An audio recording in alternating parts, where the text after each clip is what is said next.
नमस्कार दोस्तों, स्वागत है सिलेक्शन गुरुजी ऑनलाइन यूट्यूब चैनल के SSC GD special practice session batch selection batch में। और इस सेशन में हम डिस्कस कर रहे हैं एसएससी जीडी के प्रीवियस ईयर के क्वेश्चंस, लास्ट ईयर के एग्जाम्स में पूछे गए क्वेश्चन, वो क्वेश्चंस जो एग्जाम के पॉइंट ऑफ व्यू से बहुत इंपॉर्टेंट है, वो क्वेश्चंस जो हर लिहाज से आपकी तैयारी में आपको सहयोग करेंगे और एग्जाम्स में आप बहुत कंफर्टेबल फील करेंगे। स्टार्ट करते हैं आज का सेशन। पहला क्वेश्चन है कि 40 तक की सभी अभाज्य संख्याओं का औसत ज्ञात कीजिए। 40 तक की सभी अभाज्य संख्याओं का औसत ज्ञात कीजिए। ध्यान दीजिएगा, देखिए 40 तक की जितनी अभाज्य संख्याएं हैं सब लिख लीजिए, जोड़ के भाग दे लीजिए। राइट, ठीक है। You starting pen, just wait. देखो पहली अभाज्य संख्या है 2 + 3 + 5 + 7 + 11 + 13 + 17 + 19 +19 और +23 +23 24 25 26 27 28 29 कैट हो गया 40 तक। अच्छा 29 30 31 32 33 34 35 36 37 38 39 40 बटा कैट हो गया 2 2 4 2 6 2 8 2 10 2 12 बटा 12। और जैसे ही आप जोड़ोगे इसको तो पड़ेगा 197/12। सॉल्व कर लेंगे तो 16.42 ये आपका आंसर हो जाएगा।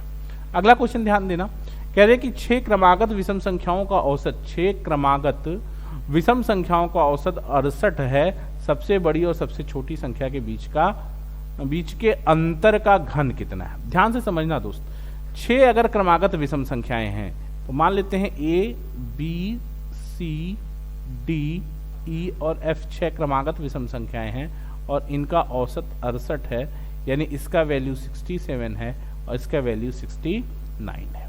क्लियर हो रही बात। कह रहे हैं कि सबसे बड़ी और सबसे छोटी संख्या क्या होता है ना, औसत हमेशा बीच में होता है। जब संख्याएं क्रमागत हों, उनके बीच का डिफरेंस सेम हो, कंटिन्यूअस इंटरवल पर कोई नंबर सीरीज है तो उनका औसत क्या होता है, हमेशा बीच वाली संख्या होती है। तो 68 कह रहे हैं सबसे बड़ी और सबसे छोटी संख्या के बीच के अंतर का घन, तो ये कितना हो गया 65 और ये कितना हो गया 63, ये कितना हो गया 71 और ये हो गया 73। अंतर कितना हो गया दोनों के बीच का 10 और 10 का घन कितना हो गया 1000। ये आपका ऑप्शन सी सही हो जाएगा। अगला क्वेश्चन कह रहे हैं a³ + a² b। ध्यान देना, सवाल को थोड़ा सा मैं लिख दूं आपके लिए क्लियर कट।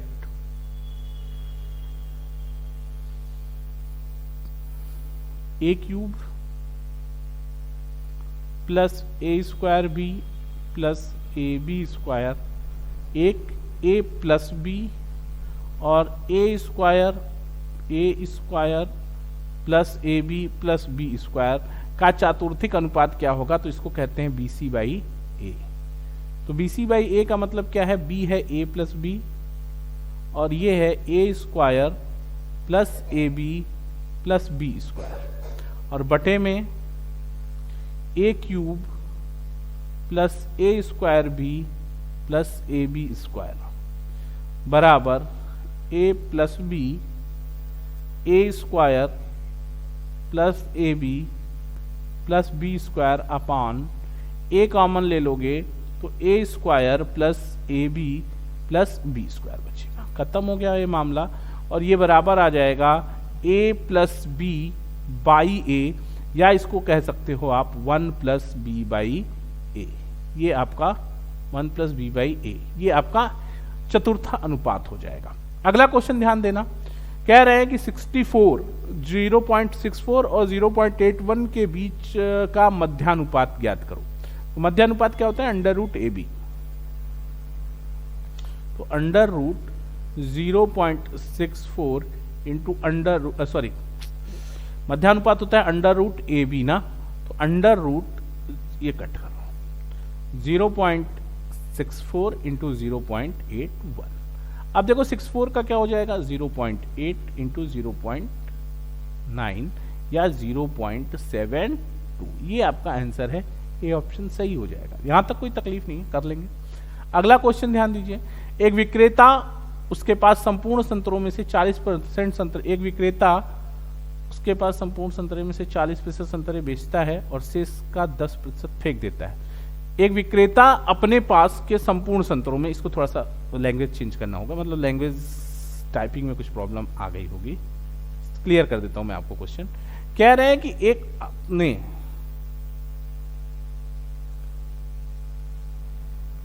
अपने पास के संपूर्ण संतरों में से 40% संतरे बेचता है और शेष का 10% संतरा फेंक देता है। अगले दिन वह शेष का 50% संतरा बेचता है और शेष संतरे फेंक देता है। विक्रेता अपने संतरों को कितने प्रतिशत फेंकता है? मान लेते हैं हम 100 संतरे हैं, 40% संतरे बेचता है, चलो 40 बेच दिया, 40% बेच दिया दोस्त, तो बचा कितना? 60%। और कह रहे हैं कि शेष का 10% फेंक देता है, 10% फेंक दिया, तो कितना फेंक दिया? 6 फेंक दिया, बचा कितना? 54। और शेष का 50% बेचता है, इसका 50% बेचता है तो 27 बेचेगा और फेंक कितना देगा? बचा हुआ 27 फेंक देगा। तो कह रहे हैं कि कितने प्रतिशत संतरे फेंकता है? 6 संतरे यहां से फेंकता है, 27 यहां फेंकता है, यानी कुल 33 संतरे फेंकता है, यानी 33% संतरे फेंक देता है। क्लियर है कहानी? अगला क्वेश्चन ध्यान देना। कह रहे हैं कि एक मोबाइल की कीमत में पहले क्रमिक रूप से 5%, 2% की कमी होती है और उसके बाद कीमत में क्रमिक रूप से 10% और 20% की वृद्धि होती है। मोबाइल की कीमत में अंतिम परिवर्तन ज्ञात कीजिए। ध्यान दीजिएगा, इस सवाल को आप कैसे करोगे? कैलकुलेशन है सवाल में और कुछ है नहीं, और कैलकुलेशन मैं पैटर्न आपको समझा दे रहा हूं, कैलकुलेशन आप कर लीजिएगा, ध्यान से समझो। क्या है कि एक मोबाइल की कीमत में पहले 100 का मान लो मोबाइल था, पहले कमी हुई तो 95/100, फिर 2% की कमी हुई तो 98/100, और उसके बाद कीमत में क्रमिक रूप से 10% यानी 110/100 गुणित 120/100 की वृद्धि होती है। मोबाइल का अंतिम कीमत क्या होगा? तो वो हो जाएगा 122.8920 8920, या आप ये कह सकते हैं कि जो परिवर्तन है वो 22 सही दशमलव में बात करेंगे अगर आप, तो 223/250 ये आएगा। अगला क्वेश्चन ध्यान देना। कह रहे कि एक बेईमान व्यापारी 250 ग्राम के बजाय 200 ग्राम का गलत वजन का प्रयोग करता है, उसका लाभ प्रतिशत ज्ञात कीजिए। बहुत सिंपल सवाल, समझने की कोशिश करना। एक व्यापारी को 250 ग्राम वाट का प्रयोग करना चाहिए, लेकिन वह 200 ग्राम वाट का प्रयोग करता है, तो इसका मतलब सीधा सीधा है कि वो 50 ग्राम कम तौलता है, तो उसका प्रॉफिट परसेंट हो जाएगा, profit percent is equal to 50/200 गुणित 100, 4 और 25, तो आंसर हो जाएगा 25%। ये आपका ऑप्शन डी क्लियर हो जाएगा। अगला क्वेश्चन है, ध्यान देना। रवि ने 2 बाइक 42,188 रुपए प्रत्येक में बेची। एक बाइक पर उसे 20% का लाभ हुआ, जबकि दूसरे पर 20% की हानि हुई। उसे कुल मिलाकर कितने प्रतिशत लाभ या हानि हुई? एसएससी जीडी 16 जनवरी 2023 शिफ्ट 2 का क्वेश्चन है ये, ध्यान देना। क्या रहे हैं? देखो यहाँ क्या है, एसपी सेम है, एसपी सेम है, तो एक पर 20% का लाभ और दूसरे पर 20% की हानि, यानी 20 गुणित 20/100 बराबर हो जाएगा 4% की। हमेशा ऐसे केस में हानि ही होती है, या आप इसको इस तरह से समझो कि x + y + xy/100, ये दूसरा मेथड में बता रहा हूं। तो माइनस एक में लाभ हुआ तो +20, फिर -20 +20 गुणित -20/100, 0 0 ये 20 से खत्म, 0 0 0 0, ये हो गया -4%, यानी 4% की कमी। ठीक, ये 4% की हानि हो जाएगी। ठीक है, यहां तक कोई दिक्कत नहीं। अगला क्वेश्चन है, 15% और 6% क्रमिक छूट देने पर एक वस्तु का विक्रय मूल्य 9,588 है। 9,588 है, वस्तु का क्रय मूल्य ज्ञात कीजिए, तो वस्तु का अंकित मूल्य ज्ञात कीजिए। 25 जनवरी 23 का सवाल है ये एसएससी जीडी का। देखो कह रहे हैं कि मान लेते हैं कोई वस्तु है, उसका अंकित मूल्य x रहा होगा, पहले 15% की छूट है तो 85/100 है, और फिर 6% की छूट है तो कितना है, 94/100 है, और ये मिला के है 9,588।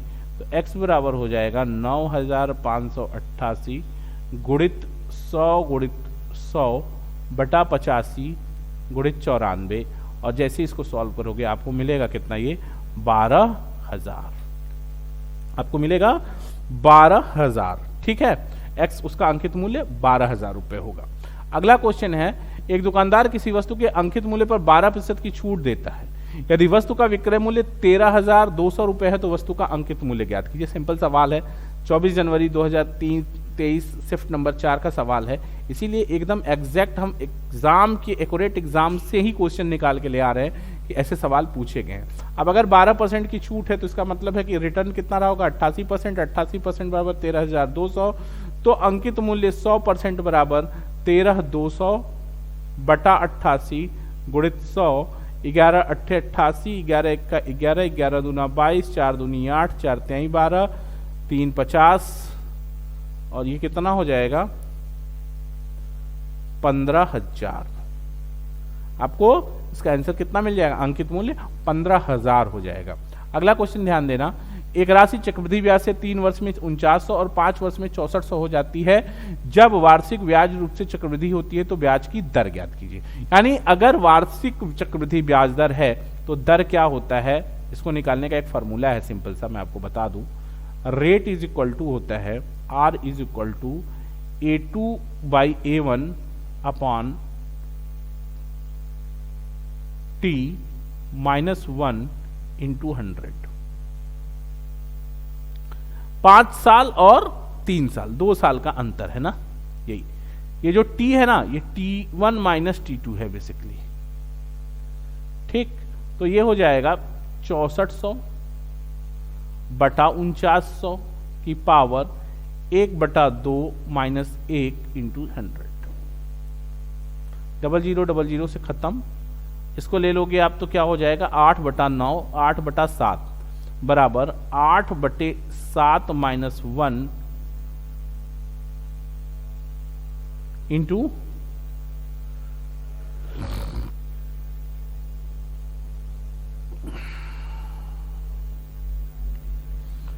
4900 और 6400।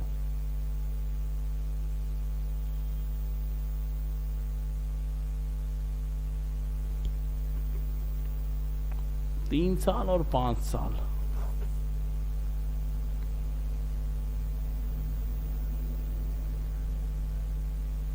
चलो कोई नहीं, देखते हैं, इंटू 100, यानी 1/7 गुणित 100 या 100/7%, या इसको सॉल्व करोगे तो 10 7 1 7 3 7 चौक 28, 14 सही 2/7% इसका आंसर हो जाएगा।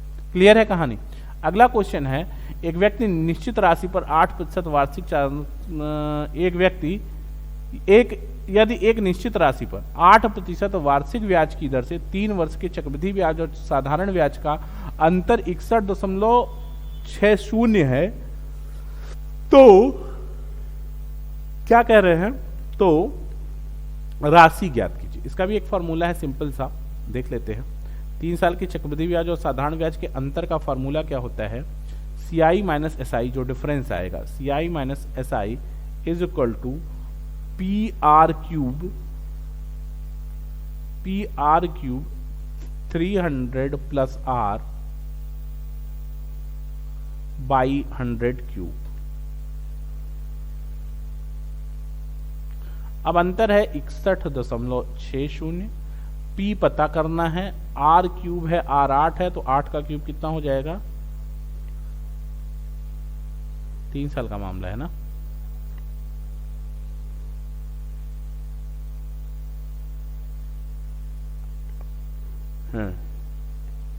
तो ये हो जाएगा 8 512 ना, 64 गुणित 8, 8 चौके 32 2 3, 8 6 48 3 51, 512 गुणित 512 गुणित 308 बटा 100 गुणित 100 गुणित 100, P निकालोगे तो P यहां से मिल जाएगा 3225, 3125। क्लियर है। अगला क्वेश्चन ध्यान देना, एक कार्य को समाप्त करने में राज सुजय से 2 गुना और रौनक से 3 गुना समय लेता है। एक काम को पूरा करने में